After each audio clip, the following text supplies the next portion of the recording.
राधे राधे। जय श्री कृष्णा, जय श्री श्याम।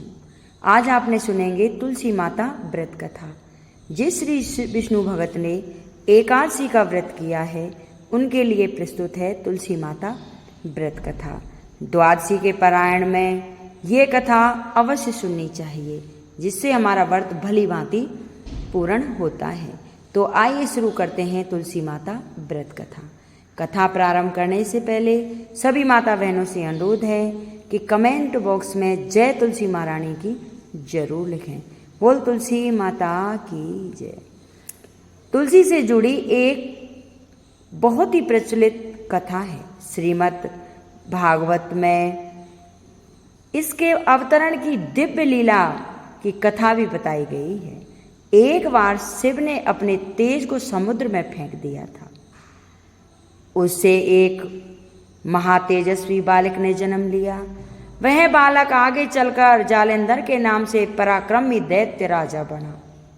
उसकी राजधानी का नाम जालंधर नगरी था। दैत्यराज कालनेमी की कन्या वृंदा का विवाह जालंधर से हुआ। जालंधर महाराक्षस था।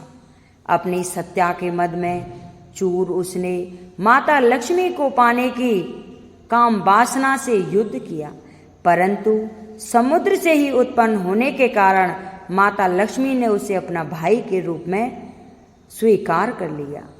वहां से पराजित होकर वह देवी पार्वती को पाने की लालसा से कैलाश पर्वत पर गया। भगवान देवादिदेव शिव का ही रूप धरकर माता पार्वती के समीप गया, परंतु मां ने अपने योग बल से उसे तुरंत पहचान लिया तथा वहां से भी वह अंतर्ध्यान हो गया। तब देवी पार्वती ने क्रोध में होकर सारा वृतांत भगवान विष्णु को सुनाया।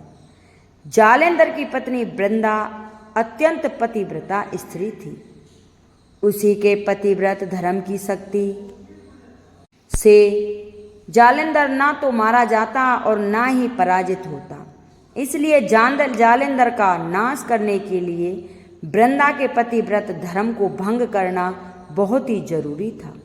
इसी कारण भगवान विष्णु ऋषि का वेश धारण कर वन में जा पहुंचे, जहां वृंदा अकेली भ्रमण कर रही थी। भगवान के साथ दो मायावी राक्षस भी थे, जिन्हें देखकर वृंदा भयभीत हो गई।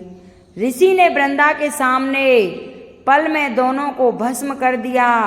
उनकी शक्ति देकर वृंदा ने कैलाश पर्वत पर महादेव के साथ युद्ध कर रहे अपने पति जालंधर के बारे में पूछा। ऋषि ने अपने माया जाल से दो बानर प्रकट किए।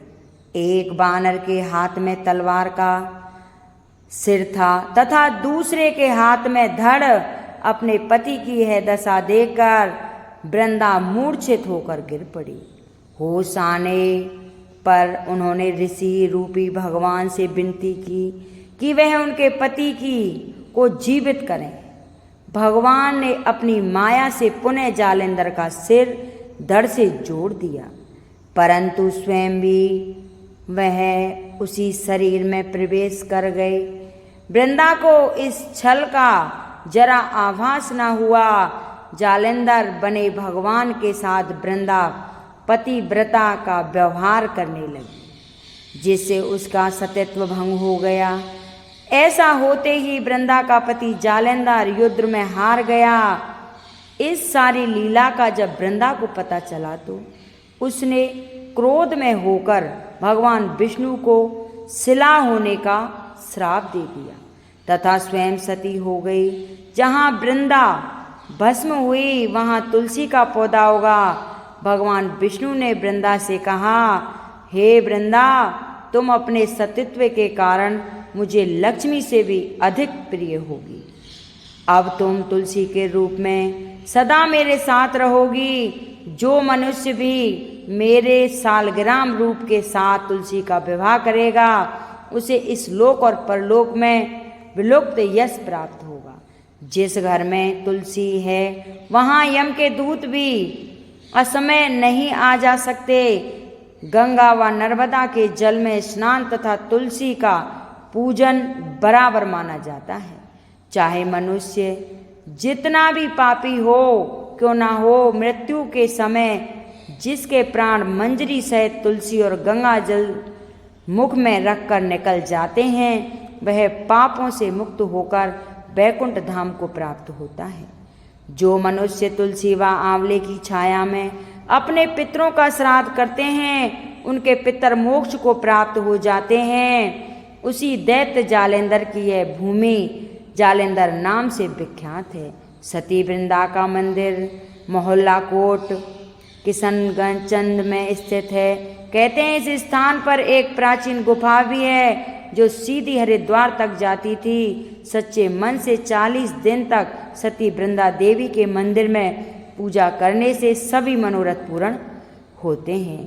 ये थी वृंदा की कहानी, तुलसी माता की कहानी, जो कि द्वादशी के पारायण के दिन सुनी जाती है।